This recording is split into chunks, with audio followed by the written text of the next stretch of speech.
बिल्कुल, बहुत तल्ख टिप्पणी की गई है और बड़ी तल्खी के साथ कोर्ट ने कहा है कि जब कोई अधिवक्ता आयुक्त के रूप में नियुक्त किया जाता है, कमीशन का कार्य करता है, तो वो लोक सेवक होता है और ऐसे में अगर वो पर्सनल कैमरामैन लेकर चल रहा है तो फिर ये अक्षम में है, ये माना नहीं जा सकता। ये बताइए कि जिस तरीके की पूरी स्थिति हुई है, जो बाकी अन्य मसले थे उन पर क्या रुख रहा कोर्ट का, क्या बता रहे हैं अधिवक्ता?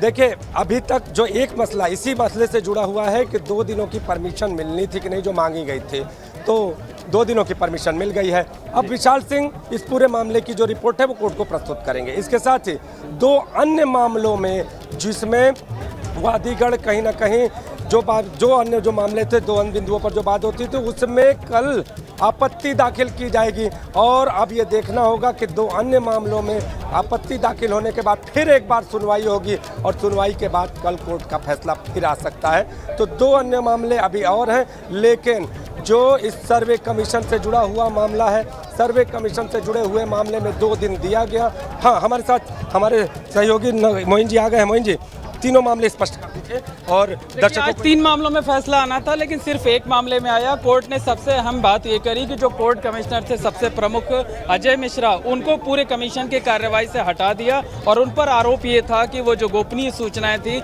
उनके जरिए से लीक हो रही थी। और जो अब कमीशन को लीड करेंगे जो दूसरे नंबर के कोर्ट कमिश्नर थे विशाल सिंह, वो करेंगे। और जो कमीशन है उसको रिपोर्ट सबमिट करने के लिए 2 दिन की मोहलत दे दी, यानी 2 दिन के बाद जो है जो कोर्ट कमिश्नर हैं वो विशाल सिंह की अगुवाई में अपनी रिपोर्ट कोर्ट में दाखिल कर सकते हैं। 2 अन्य अर्जियां दाखिल की गई थी उत्तर प्रदेश सरकार की तरफ से, जो डीजीसी सिविल ने दाखिल की थी, जिसमें वो मस्जिद में वजू खाने को सील किए जाने पर आपत्ति जताई गई थी, और दूसरा वादी महिलाओं की तरफ से। आज के आदेश में उन दोनों अर्जियों का कोई जिक्र नहीं है। मैं कोर्ट रूम में था, मैंने जब पेशकार से पूछा तो उन्होंने कहा कि इसमें कल फैसला आएगा, कल कोर्ट सीधे तौर पर भी फैसला दे सकता है और कल एक बार फिर से इन दोनों अर्जियों पर सुनवाई करने के बाद तब फैसला दे सकता है। यानी इन दोनों के प्रतिवादी पक्ष जो होंगे उनको आपत्ति दायर करने का मौका मिलेगा। हाँ, अभी मौका मिल सकता है। जब तक जजमेंट नहीं आता है तब तक उन्हें आपत्ति जताने का मौका मिलता रहेगा।